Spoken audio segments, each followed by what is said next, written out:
வணக்கம் நேர்களே. 2014ஆம் ஆண்டு நாடு 68வது சுதந்திர தினத்தை கொண்டாடுது.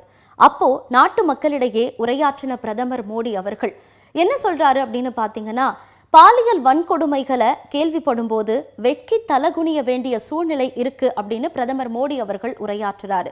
கிட்டத்தட்ட 2024 வரைக்கும் 10 வருட காலம். இந்த 10 வருட காலத்துல பெண்கள் மீதான பாலியல் வன்கொடுமை என்பது குறைந்ததா அப்படின்னு கேட்டா புள்ளி விவரங்கள் அடிப்படையில இல்லை அப்படிங்கிறது தான் நிதர்சனமான உண்மையா இருக்கு. பாஜக ஆட்சியில நிகழ்ந்து நாட்டையே உலுக்கிய பாலியல் வன்கொடுமைகள் குறித்தும் பாலியல் வன்கொடுமையில சம்பந்தப்பட்ட பாஜக ஆட்சியாளர்கள் குறித்தும் விரிவா பார்க்கலாம். இது நச்சுன்னு 4 கேள்வி. ஒவ்வொரு ஆண்டும் மத்திய உள்துறை அமைச்சகம் தேசிய குற்றப்பதிவு அறிக்கையை வெளியிடும். அப்படி 2022ஆம் ஆண்டுல தேசிய குற்றப்பதிவு அறிக்கையை வெளியிட்டது. அந்த அறிக்கையில இந்தியாவில் மொத்தம் 31,516 பாலியல் வன்கொடுமை வழக்குகள் பதிவாச்சு. இது பதிவு செய்யப்பட்ட குற்றங்களோட புள்ளி விவரங்கள் தானே தவிர அனைத்து நிகழ்வுகளுமே துல்லியமா கணக்கெடுக்கப்பட்டது கிடையாது. இந்த பட்டியல்ல பாஜக ஆட்சி செய்யக்கூடிய மாநிலங்கள் பிரதான இடம் பிடித்தன. பாஜக ஆட்சி செய்யக்கூடிய மாநிலங்கள் மட்டும் இல்லாம பாஜக நிர்வாகிகள் பலருமே பாலியல் குற்றங்கள்ல சம்பந்தப்பட்டவர்களாகத்தான் இருக்காங்க. அப்படி நாட்டில் நடைபெற்ற மனதை உலுக்கக்கூடிய பாலியல் வன்கொடுமைகள் பல. 2022ஆம் ஆண்டு நவம்பர் மாதம் உத்தரப்பிரதேச மாநிலம் வாரணாசி பகுதியில ஐஐடி பனாரஸ் இந்து பல்கலைக்கழகத்துல படித்து வந்த ஒரு மாணவி சக மாணவன் கிட்ட நின்று பேசிட்டு இருக்கும் போது அந்த மாணவனை துப்பாக்கி முனையில சரமாரியா தாக்கி பல்கலைக்கழக வளாகத்திலேயே வச்சு உடன் இருந்த மாணவிய குணல் பாண்டே, அபிஷேக் சௌகான், சக்ஷன் பட்டேல் என்ற 3 பேர் கூட்டு பாலியல் வன்கொடுமை செஞ்சு பாலியல் ரீதியா துன்புறுத்தி அதை தங்கள் செல்போன்ல வீடியோவாவும் எடுத்தாங்க. இது தொடர்பா பல்கலைக்கழக மாணவர்கள் தொடர் போராட்டங்களை நடத்தி வந்த நிலையில 31/12/2023 அன்று சம்பவம் நடந்து சுமார் 60 நாட்களுக்கு அப்புறமா 3 பேரையுமே கைது செஞ்சாங்க. இவங்க 3 பேரும் பாஜக ஐடி பிரிவு நிர்வாகிகள். இந்த குற்றவாளிகள் பாஜக முக்கிய தலைவர்களோட எடுத்துக்கொண்ட புகைப்படமும் அந்த சமயத்துல வைரலாச்சு. குணால் பாண்டே வாரணாசியில இருக்கக்கூடிய பாஜக தகவல் தொழில்நுட்ப பிரிவுல ஒருங்கிணைப்பாளராகவும் இணை ஒருங்கிணைப்பாளரா சக்ஷன் பட்டேலும் ஐடி விங் செயற்குழுல அபிஷேக் என்ற ஆனந்த் உறுப்பினராகவும், அது மட்டும் இல்லாம பாஜகவோட காசி மாகாண தலைவரான திலீப் பட்டேலோட தனிப்பட்ட செயலாளராகவும் இவர் இருந்தது தெரிய வந்தது. அடுத்ததா கர்நாடக மாநிலம் ஹாசன் தொகுதி. பாரதிய ஜனதா தள கூட்டணியான மதச்சார்பற்ற ஜனதா தள எம்பி தான் பிரிஜ்வல் ரேவண்ணா. இவரு கர்நாடகாவில இருக்கக்கூடிய ஒரு தொகுதியில மதச்சார்பற்ற ஜனதா தள எம்எல்ஏவான ரேவண்ணா என்பவருடைய மகன். சில பெண்களோட பிரிஜ்வல் ரேவண்ணா நெருக்கமா இருக்கக்கூடிய ஆபாச வீடியோக்கள் மற்றும் புகைப்படங்கள் வெளியாகி பரபரப்பை ஏற்படுத்துச்சு. சுமார் 2960 வீடியோக்கள் அடங்கிய பென்டிரைவ் அவரிடம் இருக்கிறதா புகார் அளிக்கப்பட்டது. தொடர்ந்து பிரிஜ்வலும் அவருடைய தந்தை ரேவண்ணாவும் தன்னை பாலியல் வன்கொடுமை செஞ்சதா அவங்களுடைய வீட்டுல பணிபுரிந்த பெண்ணே புகார் அளித்தது மிக பெரும் அதிர்ச்சியை ஏற்படுத்திச்சு. இதை தொடர்ந்து அடுத்தடுத்து பிரிஜ்வல் ரேவண்ணாவால பாதிக்கப்பட்ட பெண்கள் புகார் அளிக்க அவர் மீது வழக்கும் பதியப்பட்டது. அந்த சமயத்துல அவர் மீது பாலியல் வழக்கு பதிவாகல, ஜாமீன்ல வரக்கூடிய வகையில தான் வழக்கு பதிவாகி இருக்கு அப்படின்னு பல்வேறு திருப்பங்களும் இந்த வழக்குல இருந்தது. அடுத்ததா பில்கிஸ் பானு வழக்கு. 28/2/2002 நடந்த குற்றங்களுக்கு 4/3/2002 அன்று அறியப்படாத குற்றவாளிகள் மேல முதல் தகவல் அறிக்கை பதியப்படுது. குற்றவாளிகளை கண்டுபிடிக்க முடியல அப்படின்னு சொல்லி விசாரணையை முடிப்பதா வழக்கோட விசாரணை அதிகாரி கொடுக்கக்கூடிய அறிக்கை நீதித்துறை நடுவரால 25/3/2003 அன்னைக்கு ஏற்கப்படுது. இந்த அறிக்கையை எதிர்த்து பில்கிஸ் பானு முறையிட உச்ச நீதிமன்றத்துல இந்த வழக்கு மறுபடியும் விசாரிக்கப்படணும் அப்படின்னு கூறி விசாரணை சிபிஐ கிட்ட ஒப்படைக்கப்படுது. இதைத் தொடர்ந்து 19/4/2004 அன்னைக்கு 6 போலீஸ் அதிகாரிகள், 2 மருத்துவர்கள் உட்பட 20 பேர் மேல சிபிஐ குற்றப்பத்திரிகையை தாக்கல் செய்து அதே அழுத்தம் மற்றும் சூழ்நிலையை கருத்தில் கொண்டு வழக்கு விசாரணை அகமதாபாத்ல இருந்து மும்பைக்கு மாற்றப்பட்டு 21/1/2008 அன்னைக்கு 11 நபர்கள் மற்றும் தவறாக முதல் தகவல் அறிக்கை பதிவு செய்த ஒரு போலீஸ் குற்றவாளின்னு தீர்ப்பளிக்கப்படுது. தனக்கு இழைக்கப்பட்ட அநீதிக்கான தீர்ப்பிற்காக பில்கிஸ் பானு கிட்டத்தட்ட 15 ஆண்டுகளுக்கும் மேலா காத்திருந்தாங்க. இப்படியான ஒரு வழக்குல தான் குஜராத் அரசு சிறையில இருந்த அனைத்து குற்றவாளிகளுடைய தண்டனைகளையும் நீக்கி 10/8/2022 அன்னைக்கு உத்தரவு பிறப்பிக்குது. அப்படி விடுதலை செய்யப்பட்டு வெளியே வந்த 11 குற்றவாளிகளையுமே ஆரத்தி எடுத்து திலகமிட்டு வரவேற்கிறாங்க. இதையடுத்து 11 பேரோட விடுதலையை எதிர்த்து பில்கிஸ் பானு மறுபடியும் உச்சநீதிமன்றத்தை நாடுறாங்க. ஜனவரி 8ஆம் தேதி உச்சநீதிமன்றம் வழக்க விசாரிக்குது. குற்றவாளிகள் 11 பேர் முன்கூட்டியே விடுதலை செய்த குஜராத் அரசு உத்தரவை ரத்து செஞ்சு பில்கிஸ் பானு வழக்கு மும்பை உயர்நீதிமன்றத்தில் நடைபெற்றதால குற்றவாளிகளை விடுதலை செய்வதற்கான அதிகாரம் மகாராஷ்டிரா அரசுக்கு தான் இருக்கு, குஜராத் அரசுக்கு அந்த அதிகாரம் இல்லை அப்படின்னும் அதிகாரத்தை தவறா பயன்படுத்தியதா உச்சநீதிமன்றம் தன்னோட தீர்ப்புல குறிப்பிட்டு குட்டு வைக்குது. அடுத்ததா உலக அரங்குல இந்தியாவோட பெயரை நிலைநாட்டக்கூடிய வல்லமை படைத்த குத்துச்சண்டை வீராங்கனைக்கு எதிராக நடைபெற்ற அநீதி. இந்தியாவில் புகழ்பெற்ற குத்துச்சண்டை வீராங்கனையான வினேஷ் போகத் 2023 ஜனவரி 18ஆம் தேதி அன்னைக்கு டெல்லியில தர்ணாவில ஈடுபட்டது நாடு முழுவதுமே அதிர்வலைகளை ஏற்படுத்துச்சு. ஒலிம்பிக்ல பதக்கம் வென்ற பஜ்ரங் புனியா, சாக்ஷி மாலிக் போன்றவர்களும் இந்த தர்ணாவில ஈடுபடுறாங்க.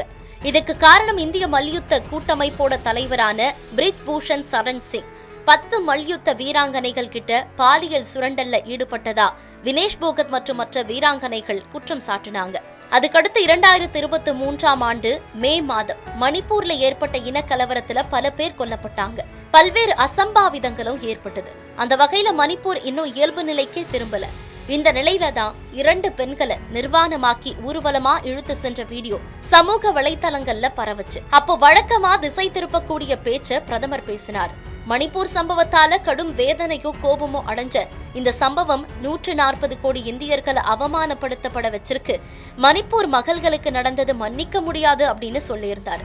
மேலும் இந்த விவகாரம் பத்தி பிரதமர் நரேந்திர மோடி செய்தியாளர்கள் சந்திப்புல பேசும்போது ராஜஸ்தான், சத்தீஸ்கர் ஆகிய மாநிலங்களையும் குறிப்பிட்டு பேசி இத்தகைய சம்பவம் நடக்குது, எந்த மாநிலமா இருந்தாலும் சரி, அங்க எந்த அரசு இருந்தாலும் சரி, அரசியலுக்கு அப்பாற்பட்டு பெண்களோட மரியாதையை காக்கும் வகையில செயல்படுங்கள் அப்படின்னு சொல்லிட்டு போயிட்டாரு. இப்ப வரைக்கும் பிரதமர் மோடி மணிப்பூருக்கு போய் பார்க்கல. அதே மாதிரி ராஜஸ்தானையும் சத்தீஸ்கரையும் முதல்ல குறிப்பிட்டு அதுக்கு அடுத்ததாதான் மணிப்பூர் அப்படிங்கிற அந்த வார்த்தையையும் கொண்டு வந்தாரு. அதே போலதான் சிறுமி ஹாசிபா பாலியல் வன்கொடுமை செய்யப்பட்டு கொலை செய்யப்பட்ட வழக்கு. இந்த வழக்குல கைது செய்யப்பட்ட குற்றவாளிகளை விடுதலை செய்யணும் அப்படின்னு சொல்லி பாஜக அமைச்சர்கள் தேசிய கொடியை ஏந்தி ஊர்வலம் போனாங்க. வீட்டுல வேலை செஞ்ச சிறுமிய பாலியல் வன்கொடுமை செஞ்ச பாஜக எம்எல்ஏ குல்தீப் செங்கார் மீது நடவடிக்கை எடுக்க பாஜக தயங்குச்சு. அப்படியே நீதிமன்றத்தால தண்டிக்கப்பட்ட பிறகும் உடனடியா அவங்களுக்கு சாதகமா அவருடைய மனைவியான சங்கீதா செங்காருக்கு பாஜக பதவி கொடுத்தாங்க. அதே போல பாலியல் வன்புணர்வு வழக்குல நீதிமன்றத்தால தண்டிக்கப்பட்ட ஒருவர் தான் சாமியாரான ராம் ரஹீம். அவருக்கு தொடர்ந்து பரோல் வழங்கப்பட்டுட்டு வருது. சட்டப்பேரவை பட்ஜெட் கூட்டத்தொடர்ல இது எல்லாத்துக்கும் மேலா சட்டப்பேரவையில பட்ஜெட் கூட்டத்தொடர் நடந்துட்டு இருக்கும்போது தன்னுடைய இருக்கையில உட்கார்ந்து ஆபாச வீடியோ பார்த்த அவலத்தையும் பாஜகவினர் தான் செஞ்சாங்க. சரி, இப்ப தமிழ்நாட்டுக்கு வரலாம். 2019ஆம் ஆண்டு பிப்ரவரி மாதம் தமிழகம் முழுவதுமே பெரும் அதிர்வலைகளை ஏற்படுத்தின தமிழக வரலாற்றுல ஆறா வடுவா அமைஞ்ச விஷயம்தான் கோவை மாவட்டத்துல இருக்கக்கூடிய பொள்ளாச்சி. இளம் பெண்களை கடத்தி கூட்டு பாலியல் வன்கொடுமை செஞ்சு அத பாதிக்கப்பட்ட இளம் பெண்ல ஒருவர் தன்னோட சகோதரர்கிட்ட அத பத்தி சொல்ல தொடர்ச்சியா அவங்களுடைய செல்போன்ல இருந்த அந்த வீடியோக்கள் வெளிவர ஆரம்பிச்சது. சிபிஐ கைவசம் மாற்றப்பட்ட இந்த வழக்கு இன்னைக்கு வரைக்கும் தீர்ப்பு கிடைக்காம இருக்கு. அடுத்து ஐநாவரத்துல அரங்கேறிய மாற்றுத்திறனாளி சிறுமி வன்கொடுமை வழக்கு. இதையெல்லாம் குறிப்பிட்டு 2018ஆம் ஆண்டு எதிர்க்கட்சி தலைவராக இருந்த மாண்புமிகு முதலமைச்சர் மு.க. ஸ்டாலின் அவர்கள் உங்களில் ஒருவன் மடல் ஒன்ற மிகுந்த வேதனையோடு எழுதியிருந்தார். அதுல ஐநாவரத்துல மாற்றுத்திறனாளி சிறுமிக்கு நேர்ந்திருக்கக்கூடிய அந்த கொடுமையை பத்தி எழுதியிருந்தாரு. 2011ஆம் ஆண்டு அதிமுக ஆட்சி அமைஞ்சதுல இருந்து கடந்த 7 ஆண்டுகளா பெண்கள் மீதான பாலியல் தாக்குதல்கள் அதிகமாயிட்டே இருக்கு அப்படின்னு குறிப்பிட்டிருந்தாரு. அதுல சில ஆண்டுகளுக்கு முன்னாடி திருவைகுண்ட மாணவி புனிதா பாலியல் வன்கொடுமைக்கு உள்ளாக்கப்பட்டு கொலை செய்யப்பட்டாரு. அதை தொடர்ந்து சென்னை பக்கத்துல இருக்கக்கூடிய சிறுதாப்பூர் பங்களா இருக்கக்கூடிய பகுதியில காவல்துறை கண்காணிப்பும் பாதுகாப்பும் அதிகமா இருக்கக்கூடிய ஒரு இடத்துல உமா மகேஸ்வரி என்ற சாப்ட்வேர் இன்ஜினியர் பாலியல் வன்கொடுமைக்கு உள்ளாகி உயிர் பலியானாங்க அப்படின்னும், பெரும்பாக்கம் பகுதியில ஐடி துறையை சேர்ந்த இளம்பெண் லாவண்யா கொடூரமாக தாக்கப்பட்டு புற்றுயிராகி சிகிச்சை பெற்று உயிர் பிழைச்சாங்க அப்படின்னு குறிப்பிட்டிருந்தாரு. அதே போல திருவண்ணாமலையில ரஷ்ய நாட்டு பெண் பாலியல் வன்கொடுமைக்கு உள்ளான சம்பவத்தை குறிப்பிட்டு அதிமுக ஆட்சியில பெண்களோட பாதுகாப்பு கேள்விக்குறியா இருக்கு போன்ற விமர்சனத்தை முன் வச்சாரு. இப்போ அண்ணா பல்கலைக்கழக விவகாரத்துல எந்த ஒளிவு மறைவுமே இல்லாம வெளிப்படை தன்மையான வழக்கு நடந்துட்டு வருது. குற்றம் சாட்டப்பட்டவரும் கைது செய்யப்பட்டிருக்காரு. பாஜக ஆட்சியாளர்கள் செய்த குற்றங்கள், பாஜக ஆட்சியில அரங்கேறிய பாலியல் வன்கொடுமைகள் குறித்தெல்லாம் மூத்த பத்திரிகையாளரான செந்தில்வேல் அவர்கள் நச்சுன்னு 4 கேள்விக்கு பதிலளிக்கிறார். வாங்க பார்க்கலாம். 2021ஆம் ஆண்டிலிருந்து 2024 வரைக்கும் கிட்டத்தட்ட 10 வருஷம் பாஜக ஆட்சியில பெண்களுக்கு எதிரான பாலியல் குற்றங்கள் அதிகமாகி இருக்கு. அரசியலமைப்பை மாற்றும் வகையில பல்வேறு சட்டங்களை கொண்டு வரக்கூடிய ஒன்றிய அரசு பெண்கள் பாதுகாப்புல அலட்சியம் காட்டுதா? பாரதிய ஜனதா கட்சி ஆட்சிக்கு வந்த பிறகு பெண்களின் மீதான குற்றங்கள் அதிகரித்திருக்கிறது என்பது நம்முடைய குற்றச்சாட்டல்ல, அது என்சிஆர்பியினுடைய ரிப்போர்ட். குறிப்பாக பாஜக ஆட்சிக்கு வந்த பிறகு, அதுவும் 2018க்கு பிறகு பெண்களின் மீதான குற்றங்கள் என்பது 4 விழுக்காடு அதிகரித்திருக்கிறது, 4% அதிகரித்திருக்கிறது அப்படிங்கிறது தான் என்சிஆர்பியினுடைய ரிப்போர்ட். அப்போ இதை ஏன் கட்டுப்படுத்த தவறிவிட்டார்கள்? இது இந்தியா முழுமைக்குமா அப்படின்னா, இந்தியா முழுமைக்கும் இது 4% அதிகரித்திருக்கிறது அப்படின்னு சொல்லுகின்ற பொழுது, இதில் எந்த மாநிலம் அதிகமாக பெண்களுக்கு எதிரான கிரைம்ஸில் அதிகமாக இருக்குது அப்படின்னு பார்த்தீங்கன்னா, முதலிடத்தில் இருப்பது உத்தரப்பிரதேசம். அப்போ உத்தரப்பிரதேசத்தில் பாஜக ஆட்சி. உத்தரப்பிரதேசத்தில் பெண்களுக்கு எதிரான பாலியல் குற்றங்கள், கிரைம்ஸ் அகேன்ஸ்ட் உமன்ஸ் அப்படிங்கிறது மிக அதிக அளவில் இருக்கிறது. இந்தியாவிலேயே முதலிடத்தை உத்தரப்பிரதேசம் தான் பிடிக்கிறது இந்த பெண்களுக்கு எதிரான குற்றச்செயல்களில். அதே மாதிரி மகாராஷ்டிரா, ராஜஸ்தான், இதில் நீங்கள் யூனியன் பிரதேசங்களில் முதலிடம் அப்படிங்கிறது டெல்லியாக இருக்கிறது. டெல்லியை பொறுத்தளவில் டெல்லியினுடைய பாதுகாப்பில் உள்துறை அமைச்சகத்துக்கு பெரும் பங்கு இருக்கிறது. டெல்லி பெண்கள் பாதுகாப்போடு வாழ்வதற்கு தகுதியற்ற ஒரு நகரமாக மாறி வருகிறது அப்படின்னு சொன்னால், இதுக்கும் பிரதமருக்கும் தொடர்பே இல்லையா? இதில் இந்த ஒன்றிய பாஜக அரசுக்கு எந்த பொறுப்புமே இல்லையா அப்படிங்கிற கேள்வி எழுகிறது. இப்போ ஏன் இதில் நம்ம திருப்பி பாஜகவை குற்றம் சாட்டுகிறோம் என்றால், பாஜக இது போன்ற குற்றங்கள் நடைபெறுகின்ற பொழுது குற்றங்களை தடுப்பதில்லை என்பது ஒரு புறம். இன்னொரு புறம் குற்றவாளிகளுக்கு ஆதரவாக எல்லா காலங்களிலும் செயல்பட்டு கொண்டே இருக்கிறது.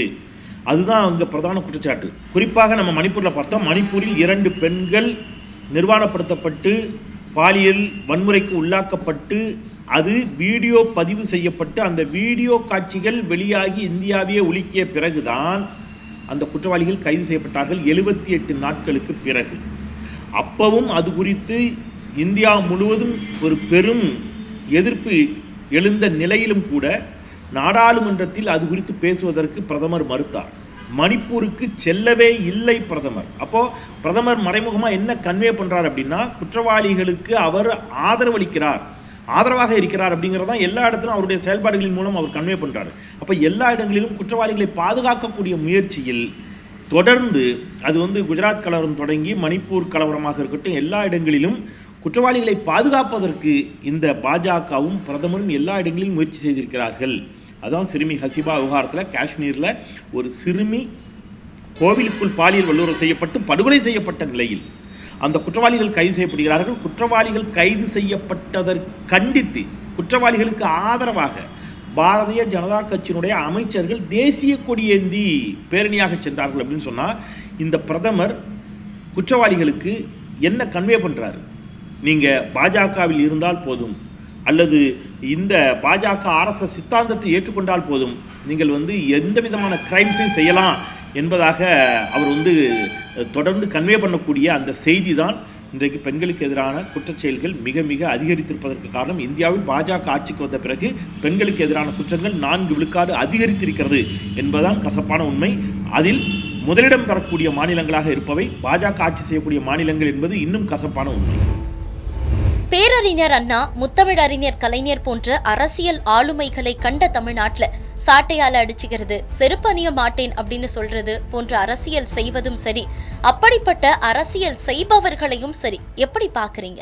அண்ணாமலை சாட்டையால் அடித்துக் கொண்டது அப்படிங்கிறது உள்ளபடியே பாஜக இன்னைக்கு எதை நோக்கி நாட்டை இட்டு செல்கிறது அப்படிங்கிறதுக்கு இது ஒரு உதாரணம். நீங்க அண்ணாமலை வெறும் பாரதிய ஜனதா கட்சியுடைய மாநில தலைவர் மட்டுமல்ல, சட்ட ரீதியிலாக அவர் சட்டம் பயின்று ஒரு ஐபிஎஸ் அதிகாரியாக பணியாற்றியவர்.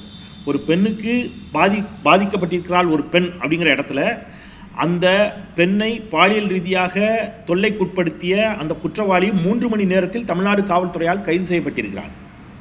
மிக தீவிரமாக வழக்கு விசாரணையில் உறுதி காட்டுகிறது இந்த அரசு.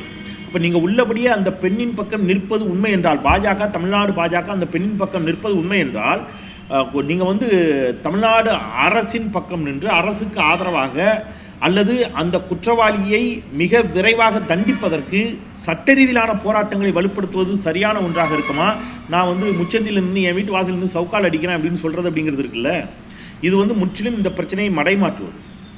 நீங்கள் வந்து சவுக்கால் அடித்துக் கொள்வேன், செருப்பு அணிய மாட்டேன் அப்படின்னு சொல்கிறது, தமிழ்நாடு வந்து ஒரு பண்படுத்தப்பட்ட மண்.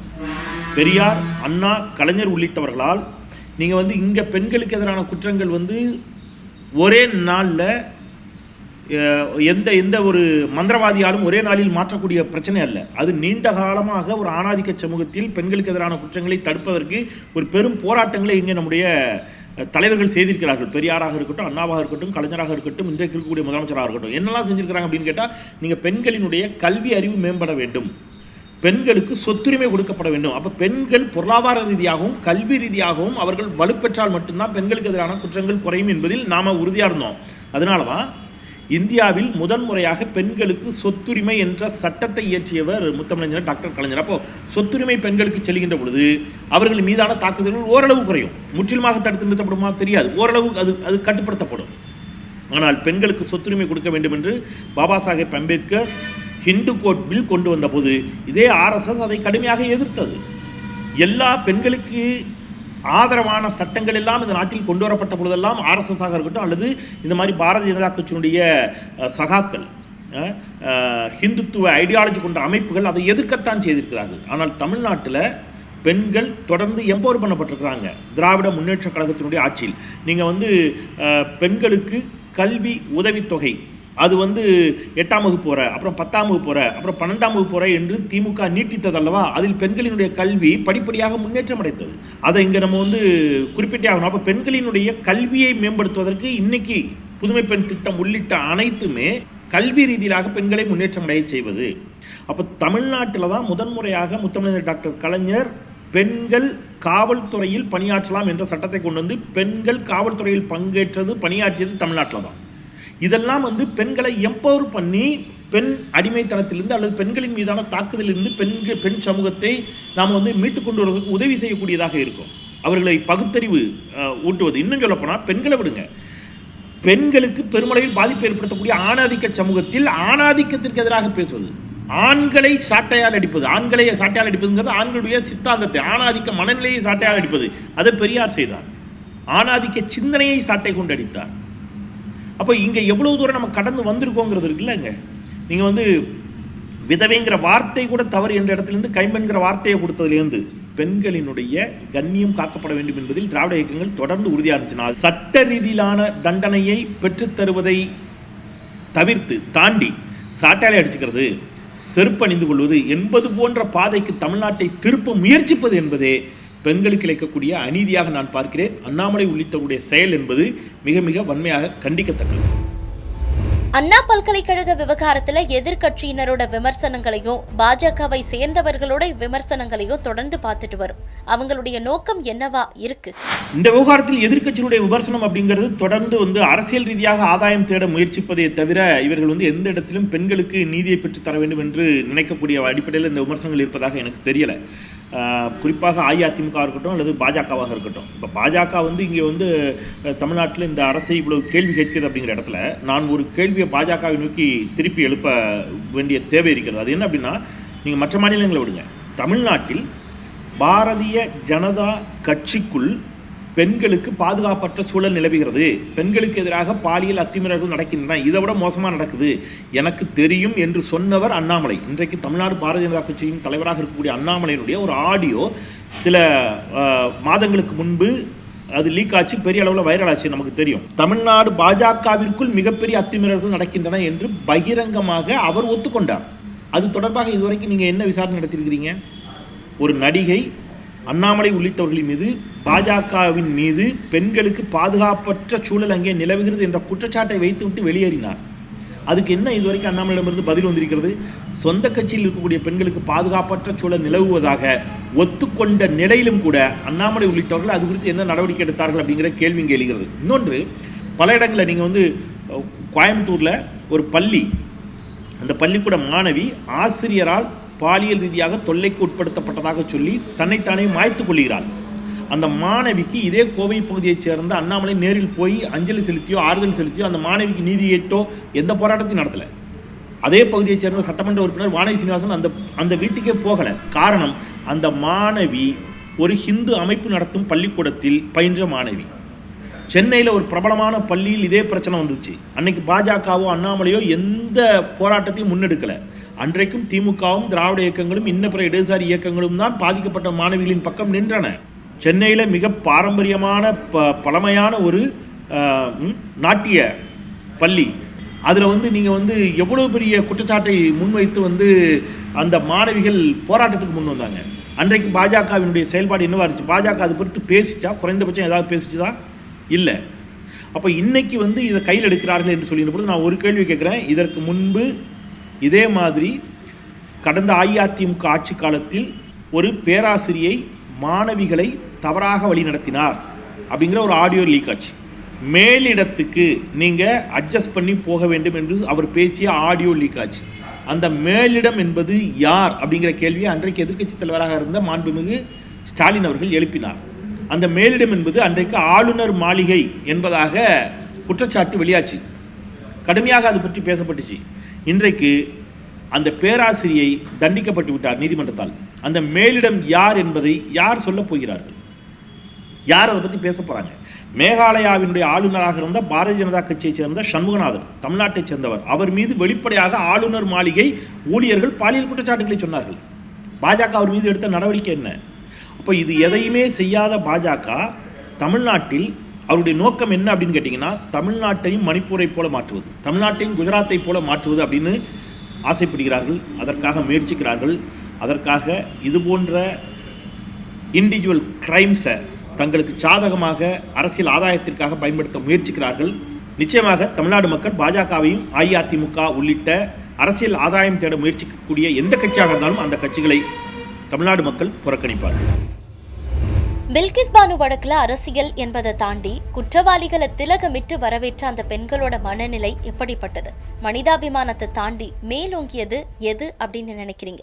பில்கிஸ் பானு வழக்கு அப்படிங்கிறது ரொம்ப முக்கியமானது ஒரு வழக்கு. நீங்க ஒரு 5 மாத கர்ப்பிணி, அவருடைய கையில் இந்த 3 வயது குழந்தையை பிடுங்கி தரையில் இருக்கக்கூடிய கல்லுல அடிச்சு கொன்னு அந்த 5 மாத கர்ப்பிணியை, 3 வயது குழந்தையை கொன்றானுங்க.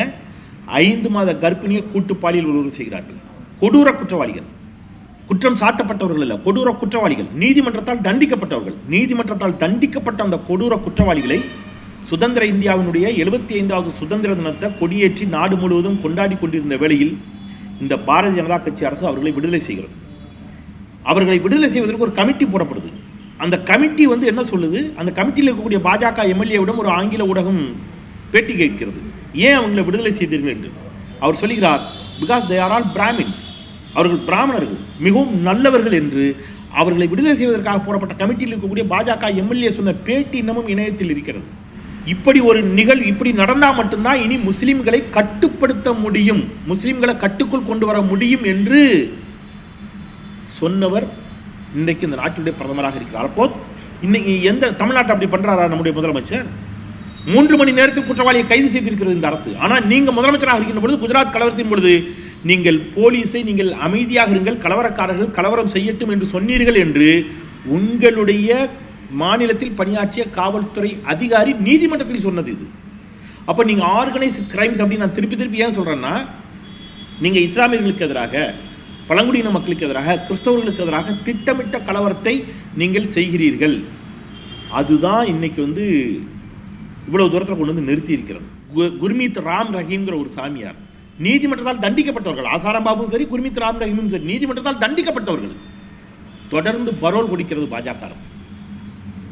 குர்மீத் ராம் ரஹீமை, அவருடைய அமைப்பை தங்களுடைய தேர்தல் பணிக்காக பயன்படுத்திக் கொள்கிறது பாஜக அரசு. அப்ப இது போன்ற செயல்பாடுகள் குற்றவாளிகளுக்கு துணிச்சலை தருகிறது என்பதைத்தான் பில்கிஸ் பானு வழக்கில் குற்றவாளிகள் விடுதலை செய்யப்பட்டதும், அவர்களை திலகமிட்டு வரவேற்றதும், அவர்கள் பாலியல் ரீதியாக வல்லுறவு செய்தது இஸ்லாமிய பெண்ணை, எனவே நான் உங்களுக்கு திலகமிட்டு வரவேற்கிறேன் என்ற அளவிற்கு உளவியல் ரீதியாக இஸ்லாமிய வெறுப்பு, கிறிஸ்தவ வெறுப்பு, பழங்குடியின வெறுப்பு பாஜக தொண்டர்கள் மத்தியில் விதைக்கப்பட்டு விட்டது என்ற பேராபத்தை இது உணர்த்துகிறது. உண்மையில் பெண்களின் பாதுகாப்பை உறுதி செய்வதற்கு தேவைப்படுவது அப்படிங்கிறது சட்டத்தின் துணை மட்டுமல்ல, சமூக மாற்றம் என்பது ரொம்ப ரொம்ப முக்கியமானது. ஒவ்வொரு இண்டிவிஜுவல் பர்சன்ஸ் அவர்களுக்குள்ளும் பெண்களை பற்றிய புரிதலும் மாற்றமும் தேவை. பெண்களுடைய கண்ணியம் பாதுகாக்கப்பட வேண்டும் என்பதில் நாம் மிக உறுதியாக இருப்போம். இது ஒவ்வொரு ஆணினுடைய கடமையாகவும் நான் நினைக்கிறேன். இதை தாண்டி டொமஸ்டிக் வயலன்ஸ் உள்ளிட்டவையும் குறைக்கப்பட வேண்டும் அப்படின்னு சொன்னால் பெண்களை பற்றிய புரிதல் ஆணாதிக்க சமூகத்தில் விதைக்கப்பட வேண்டும். அதற்கு தொடர்ந்து பெரியாரை வாசிப்போம், அண்ணாவை வாசிப்போம், கலைஞரை வாசிப்போம், திராவிட இயக்கத்தின் கொள்கைகளை நேசிப்போம் என்று சொல்லி நிறைவு செய்கின்றேன். அண்ணா பல்கலைக்கழக விவகாரத்தில் பெண்கள் பாதுகாப்பு குறித்து பேசக்கூடிய எதிர்க்கட்சியினர் ஆட்சி செய்த போது தமிழ்நாட்டில் எந்த மாதிரியான பாலியல் வன்கொடுமைகள் எல்லாம் நிகழ்ந்தது என்பது தமிழ்நாடு வரலாற்றில் இன்னமும் ஆறாத வடுவாகத்தான் இருக்கு. ஆனா அண்ணா பல்கலைக்கழக விவகாரத்தில் தமிழ்நாடு அரசு எந்த மாதிரியான ஒளிவும் மறைவும் இல்லாமல் இந்த ஒரு விஷயத்தை கையாளுது அப்படிங்கிறத நம்ம பார்த்துக்கிட்டு தான் இருக்கோம். இதே மாதிரி மீண்டும் ஒரு நிகழ்ச்சியில் உங்களை சந்திக்கும் வரை உங்களிடமிருந்து விடைபெறுவது நான் உமேரா.